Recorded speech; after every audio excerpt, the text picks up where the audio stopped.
Il y a une sœur, à chaque fois qu'elle veut témoigner, elle dit, je veux témoigner, mais il y a... C'est pourquoi je veux témoigner, Dieu ne m'a pas encore fait ça. Mais je témoigne parce que je sais qu'il va faire ça.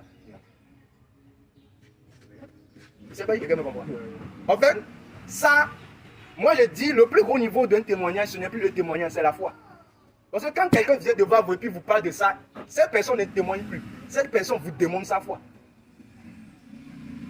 Comment quelqu'un peut dire, en fait, Dieu ne m'a pas encore fait ça, mais je témoigne parce que je sais qu'il a déjà fait ça. Ça veut dire qu'en fait, il est en train d'obliger Dieu à rentrer dans son affaire. Parce que dans le monde spirituel, puis dans le monde des cieux, là, aussi longtemps que Dieu n'a pas fait quelque chose, et que Dieu lui-même sait qu'il n'a pas fait, puis tu dis qu'il a fait là, il s'énerve. Alors, il se précipite pour le faire. Je ne sais pas si quelqu'un me comprend.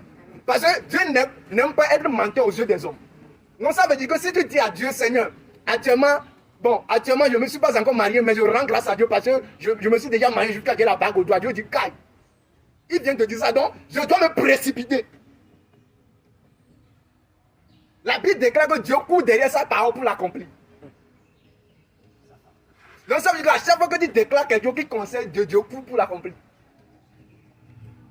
C'est pas que quelqu'un me comprend. Il y a même un grand frère qui avait dit l'autre fois qu'en fait, avant il était chômeur. Mais à chaque fois que les gens vont lui demander, tu fais quoi? Il dit, je vends dans une boutique. Tu fais quoi? Je vends dans une boutique. C'est ça nos pères spirituels appellent le mensonge. Le mensonge de Dieu. Le mensonge de Dieu. Non, est-ce que c'est le mensonge de Dieu? C'était quelque chose de mensonge. C'est le mensonge de Dieu. Le mensonge prophétique. Ok, de toutes les manières, c'est le mensonge.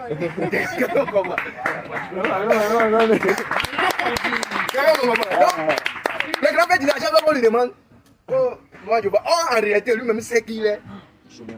Il est chômeur. Oh, la Bible déclare que aussi longtemps que vous avez des inquiétudes, soumettez vos inquiétudes au Saint-Esprit. Non, indirectement, à chaque fois qu'on lui demande, tu fais quoi? Non, je vais dans une boutique. Mais après avoir dit ça, là, il va à la maison et dort. Pourquoi? Parce qu'il n'a pas de boulot. Ça veut dire que sa manière de mentir est en train de précipiter le ciel à sa faveur.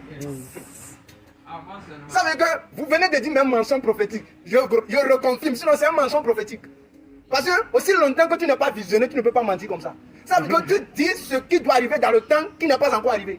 C'est-à-dire, en fait, tu te vois en train de travailler dans une boutique, or ce que tu vois n'est pas encore arrivé. Donc ça là c'est quoi? C'est le mensonge prophétique. Or le prophétique c'est de prédire, c'est-à-dire ce qui va arriver. Donc ça veut dire qu'on peut mentir et puis ça va arriver. Je le prends. Je peux te mentir actuellement que j'ai 5 000. Et puis actuellement j'ai rien. Comme je viens de dire j'ai 5 000, quelqu'un m'envoie 5 000. Alors si c'est ça, il va encore mentir que j'ai 10 000. Et puis quelqu'un va encore m'envoyer 10 000. Je vois 10 000. Ah bon. Donc les gars, j'ai 100 000. Bon, les gars, mentons alors. Qui me comprend? Vous savez, le mensonge prophétique, c'est une dimension de renouvellement de mentalité. Ça veut dire que c'est bien vrai, tu ne t'habilles pas bien. Mais dans ta tête, tu dis des choses bizarres. C'est-à-dire, tu dis, en fait, tu parles comme un riche. Ça veut dire que lorsqu'on te voit physiquement, on compare ce que tu vis et à ta tête, c'est comme si tu es en train de mentir à toi-même. En fait, tu as porté des chaussures déchirées, mais on te demande, tu dis ça, chaussures, ça, c'est chaussures de 3 millions. Il dit quoi? Oui. Et puis tu précises, mais c'est chaussures de 3 millions, c'est pas pour tout le monde. En fait, tu es en train de mentir. En fait, chez les hommes, tu es en train de mentir, mais chez Dieu, tu es en train d'envoyer Dieu à rentrer dans ton affaire. Le problème, c'est que nous n'envoyons pas Dieu à rentrer dans notre affaire. Je ne sais pas si quelqu'un me comprend. Je ne sais pas si quelqu'un essaie de me comprendre.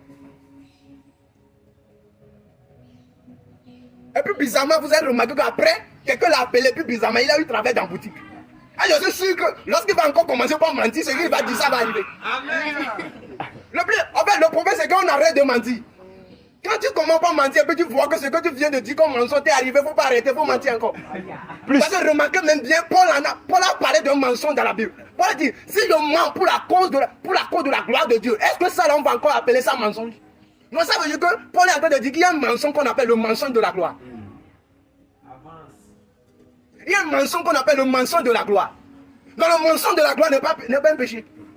C'est-à-dire tu mens mais pour la gloire de Dieu. C'est-à-dire actuellement tu marches de Sangra jusqu'à ici. Tu n'as rien. Moi quand on te dit, tu dis en fait j'ai 4 voitures. Mais comme aujourd'hui moi je veux faire shopping. Non, j'ai laissé les 4 voitures à la maison. Ça c'est pour la gloire de Dieu. Et puis la Bible déclare que Dieu est vraiment fidèle. Si Dieu vraiment est fidèle, il va le faire. Parce que tu viens de décrire Dieu chez quelqu'un. Mais quand la personne voit ton apparence, il ne voit pas l'image de ce Dieu dans toi. Alors Dieu se sent frustré. Non, ce que ce gars-là vient de dire là, Michael, venez. Gabriel, venez. Il vient de dire qu'il a 4 voitures.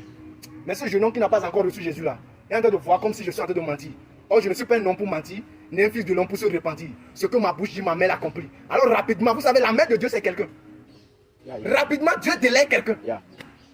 Peut-être que Dieu peut déléguer quelqu'un que tu ne connais pas. Pour réaffirmer et pour confirmer ce que tu avais dit comme mensonge. Vous savez, mentir seulement, même si ça n'arrive pas, mentir, c'est-à-dire mentir, c'est-à-dire ça n'arrive pas, tu mens un soir, un matin, tout ça va arriver. Amen. Je ne sais pas si quelqu'un essaie de me comprendre. C'est pour ça, les gars, lorsque j'ai compris le message du grand frère, même moi, si je suis à la maison, je mens. Là, je suis assez encapé, je mens, Seigneur, je déclare. C'est-à-dire, actuellement, en fait, je me regarde dans le moment, actuellement, quand tu me vois là, je suis à Paris. C'est-à-dire, quand tu vois même la chambre ne révèle pas une dimension de Paris. Mais je me dis que actuellement, je suis à Paris. Donc, quand même, il y a certaines photos que je fais dans mon portable. En fait, nous sommes en photo, ça vient à plus, actuellement, je suis à Paris. Ça veut dire qu'on monte, on descend. Un jour, je serai à Paris. Bon. Amen. La Bible déclare que ce que ta bouche dit, c'est ce qui arrive. Si la Bible déclare, non, Dieu dit que je ne suis pas un homme pour mentir, ni un fils de l'homme pour se repentir, ce que ma bouche dit, ma main l'a accompli. Ça veut dire que nous sommes à l'image de Dieu. Ça veut dire que ce que ta bouche dit, ta main va l'accomplir. Ça veut dire que lorsque Dieu va déléguer un homme en ta faveur, et puis tu vas attraper cette voiture, là, ça veut dire que ce que ta bouche a dit, ta main l'a accompli. Ta main l'a accompli. C'est cette dimension où tu es assis dans la voiture, et puis tu guides le volant. Voilà, ta main l'a accompli. Quelqu'un me comprend? Donc actuellement, tu me regardes là. Faut pas. Ne sois pas inquiet dans ta situation. Toi, il faut juste mentir. Les gars, j'ai pas trop vécu des souffrances, non, des trucs là, mais à chaque fois je témoigne. Et puis, il y a papa même qui est là. Avant, j'étais à l'école, fermeture me mettait gâté. Je portais chaussures désirées. Je prenais plus en réclamation pour prêcher l'évangile. Mais mes camarades se moquaient de moi. Mais aujourd'hui, ils ne peuvent plus se moquer de moi. Au moins, Dieu fait grâce que je ne peux plus fermeture déchirée. Quelqu'un me comprend? Ça veut dire que la situation dans laquelle tu te trouves actuellement, tu es en train de dire que je ne peux pas sortir, tu peux sortir dedans. Le problème c'est que toi-même tu ne mens pas. C'est-à-dire toi-même, tu ne te lèves pas. En fait, c'est toi qui fais réagir. En fait, c'est toi, tu dois réagir et puis Dieu doit agir. Ta manière de réagir là, c'est ta manière de mentir. Qui comprend le mensonge dont tu sais de parler?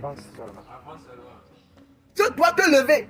La Bible déclare pour tous qui, comme dans un miroir, nous contemplons la gloire du Seigneur, comme dans un miroir, nous sommes transformés à la même image. Lorsque j'ai essayé de comprendre ce verset, j'avais pris un miroir.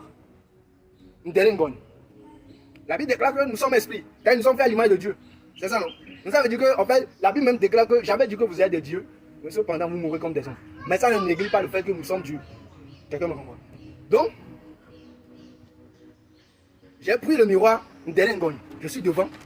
Et puis, je ne sais pas le miroir. Je ne sais pas le miroir. Miroir, il y a ça. Et c'est le bois et ça tourne.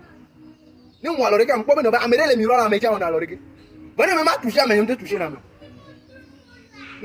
sais pas le miroir. Quand je regarde, alors l'Esprit de Dieu me fait comprendre que c'est Dieu qui est dans le miroir. Parce que Dieu là, c'est quelqu'un qu'on ne peut pas toucher. En fait, ce miroir là est en train de refléter le Dieu qui est en moi. Alors j'ai compris que si je me lève là, le Dieu qui est dans le miroir aussi se lève. Si je reste sans rien faire, le Dieu qui est dans le miroir aussi reste sans rien faire. Ça veut dire qu'à chaque fois que tu te lèves, Dieu aussi se lève. Aussi longtemps que tu es assis, Dieu aussi est assis. Parce que, manière dont tu es assis là, et puis le gars est assis dans le miroir, c'est Dieu qui est assis comme ça. En fait tu ne provoques pas Dieu. Les gars, il faut provoquer Dieu. Dans cette dimension de Dieu, il faut provoquer Dieu. Nous ne sommes pas des jeunes, non, on doit être des jeunes riches. Alors, il y a arrivé un moment là, c'est bon, on t'appelle Silas, mais il y a un moment où on va t'appeler Richard. Pourquoi? Parce que tu es violemment riche. Voilà.